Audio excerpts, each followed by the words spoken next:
Hi, folks. How is everybody doing? How is everybody? It's been a minute. It's been a second, folks. I did say the last time we spoke that I'm going to do a series of videos with regards to some policy items that relate to South Africa, which I have not completed. I promise that I will complete those videos. It's just that right now, I'm gonna take a break from those and do some other unrelated content. The next video on that series that I'm going to do will be about railway infrastructure in South Africa, particularly focusing on the how train system and maybe also touching on on the rest of the rail freight infrastructure in South Africa. But today, what I wanted to talk to you about is in relation to AI, artificial intelligence. Seems to me that whenever I'm arguing with people online, it's always about one of two things: artificial intelligence and energy policies, energy production, energy mix, especially renewable energies of solar and wind. With a lot of the people who push these technologies are like fanatics, to be honest. Fanatics, zealots, like cult members. They can't be reasoned with. But I'm gonna discuss that as well. Right now, I wanted to discuss the issue of artificial intelligence. I did a video before that I was sharing with you folks that the claims that artificial intelligence is going to make many of you rich are misleading claims and are unfounded. And artificial intelligence is very unlikely to make most people rich. And I situated my argument in terms of a lot of the technologies that have come in the past have significantly changed our lives, changed how we do life, but have not immediately made people or even investors rich. You can even go back as far as when the automobile was invented. There was a rush into that space. Automobiles changed in terms of how we do our lives, but they did not result in in investors becoming immediately rich.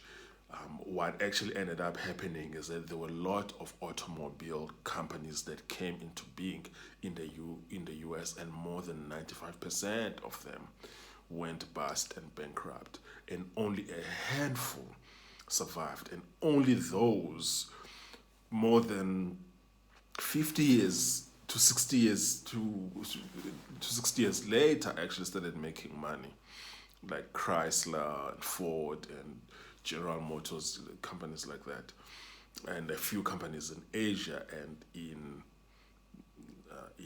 Europe.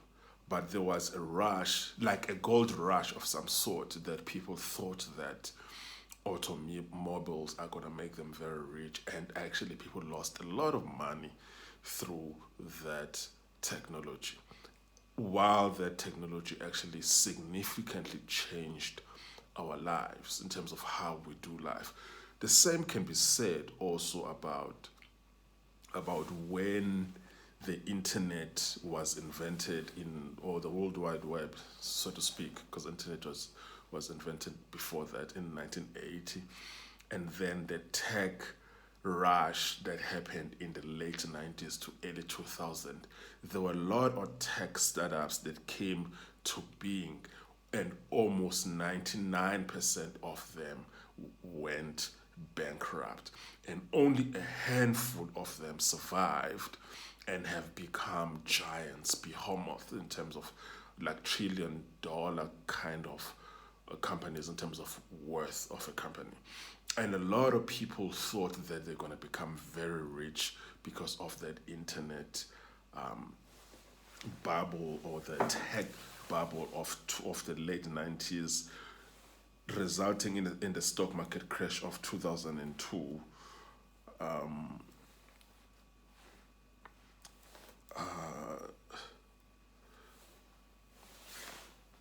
You can Google this 2002 internet bubble, which you'll find in on Wikipedia that it started in 1995 and it ended in 2001, which is now known as the dot-com bubble. And we all know in terms of how technology and the internet has significantly changed our lives, but very few people at that time were able to start dot-com based companies that made a lot of money and made them very rich, with Facebook being amongst them, Amazon being amongst them, and all of those companies. Very handful of companies survived. Even, I suppose Oracle, you can name Oracle as well.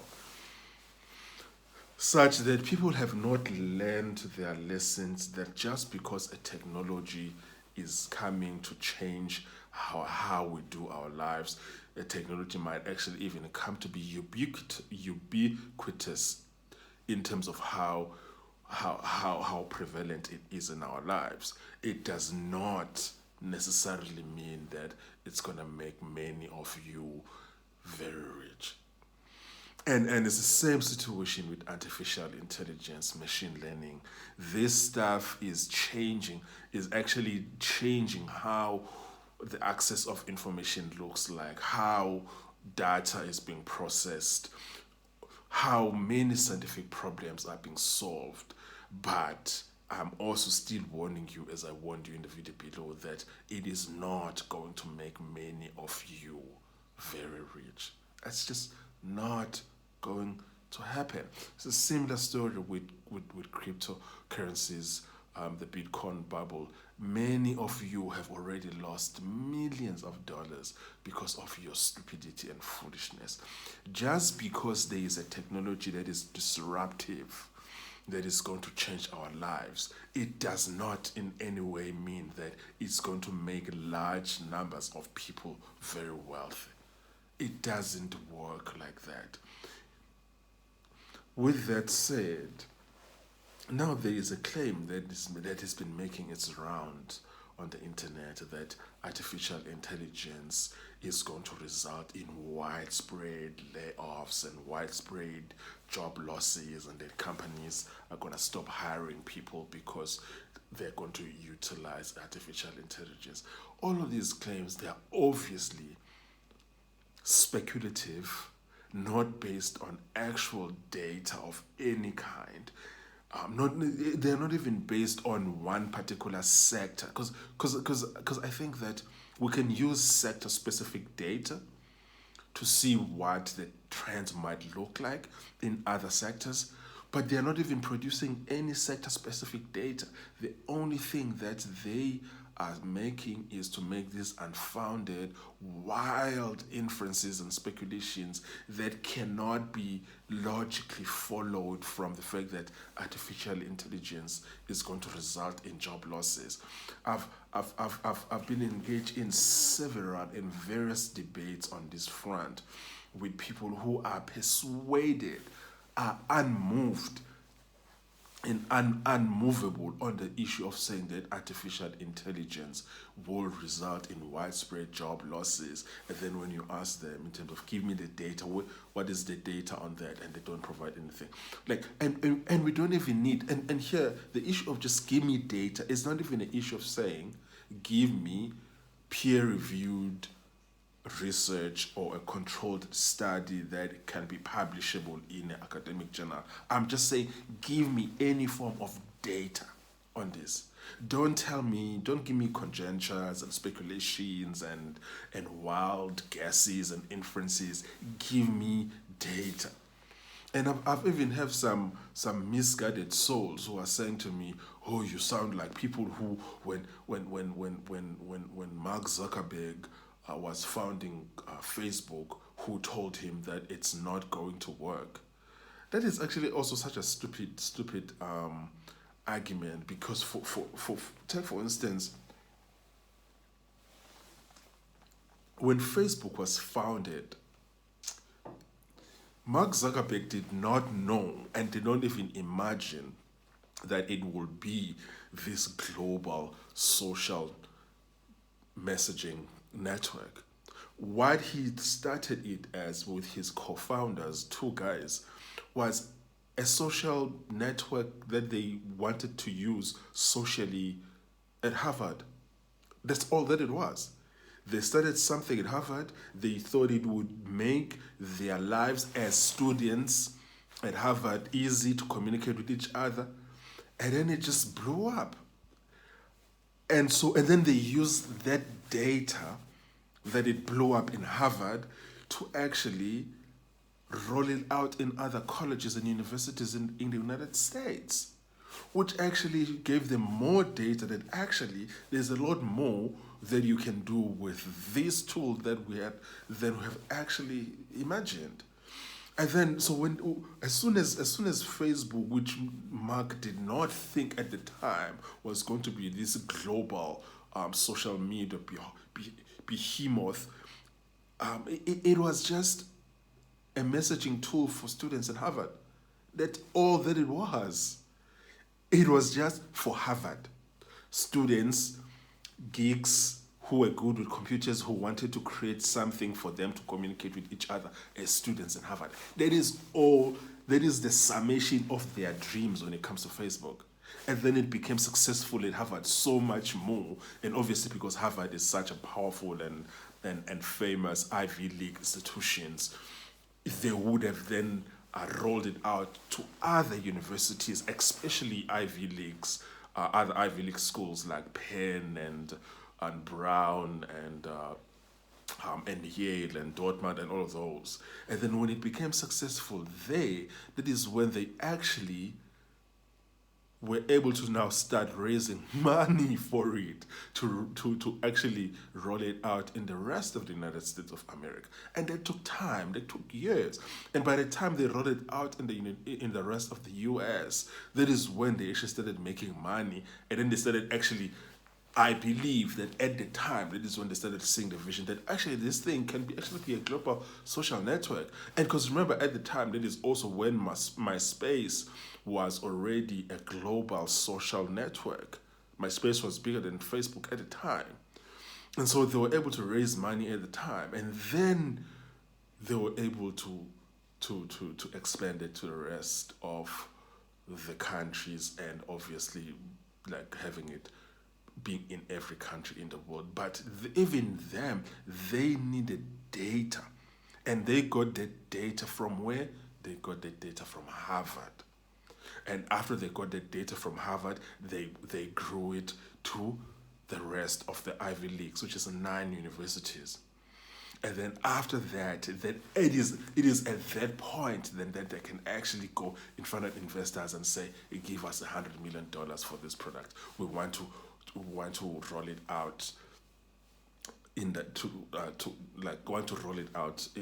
like all over the United States of America. And then after that, they can actually then go back to investors and say, actually, you know what, give us $1 billion. This thing can be rolled out in Canada and Mexico and maybe Europe. And then after that, and then it just took on a life of its own. But you can't tell me that they didn't use the data, because it's the data that tells the truth. Data. And not all data has to be peer reviewed and come from controlled studies, but it has to be actionable data. And the success that they got from Harvard is the data that they were able to use to actually unleash this thing. Why am I talking about this? I'm talking about this to say that you can't just come here and tell us all of these doomsday stories about how people are busy wilding out here, telling us that college qualifications are now worthless because of AI. AI is replacing the significance and the relevance of university qualifications. Where is the data to support this? I'm not saying that it's not true. I'm saying, where is the data?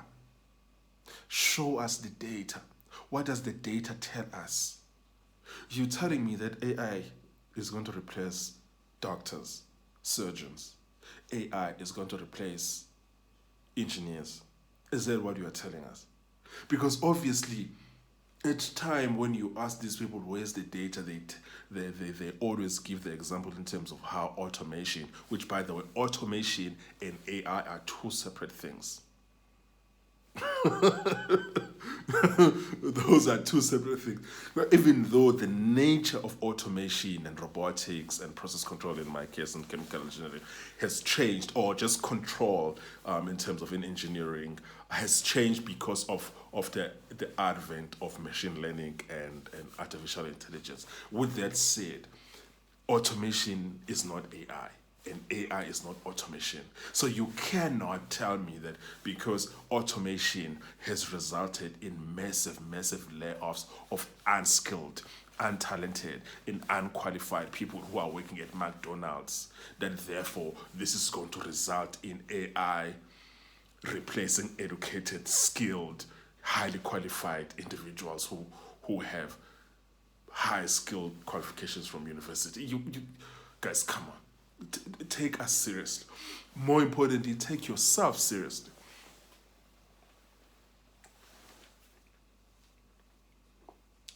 And obviously, when we say that AI is not going to result in widespread layoffs, we're not talking about when we're talking about university qualifications.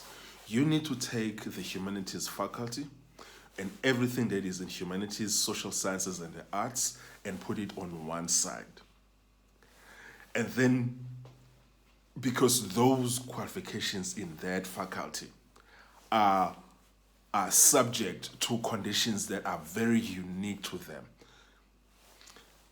put those one side, and then let's just focus on skilled qualifications, which are in the STEM fields: science, technology, engineering, medicine. And you can even include qualifications which are in commerce faculties, which in the US, they're not really called commerce faculties, they're called business schools. You can even include those in those skilled qualifications.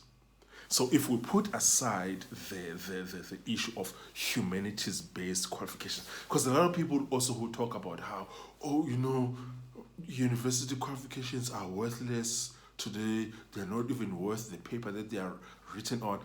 Oftentimes, they are talking about humanities qualifications. And then they take this one faculty and then they do an extrapolation on everything else that happens in universities. That is beyond asinine and stupid.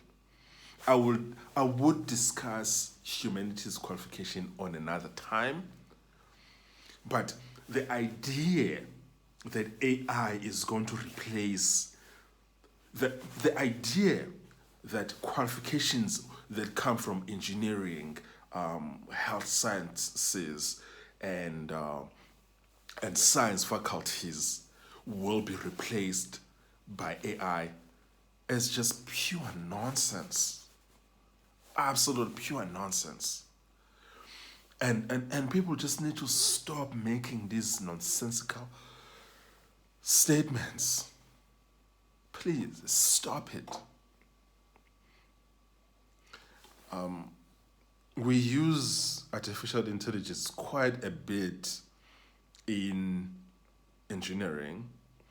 However, the use of artificial intelligence in engineering is not even seen in undergraduate studies.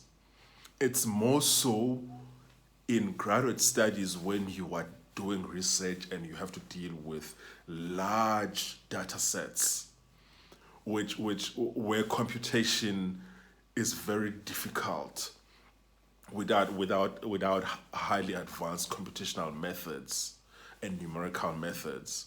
So then machine learning and artificial intelligence becomes very useful in that instance. However, I suppose you could use also artificial intelligence in industry, but it also presupposes that you already have a university degree in engineering. You have already passed a numerical methods course, which is at third year or senior level in the US. And you've already passed a differential equations course, which is in second year or sophomore year in the US. And it already presupposes that you are already competent in highly advanced computational methods to solve very complex engineering and industry problems. But the idea that you can replace these very complex and rigorous and difficult 4-year engineering curriculum with artificial intelligence is just pure nonsense. It's nonsense. It's just not. It's not possible. It's not even possible to replace a normal computer science or a computer engineering or an IT undergraduate program with AI. It's just most people, even the people who are coders that do not have computer science degree or computer engineering degrees or IT degrees, who are self-taught coders, they first need to be competent coders before they are able to actually use AI. And this idea that AI is just this tool that any blind fool can use is just pure nonsense, guys. Come on, respect us. What is this?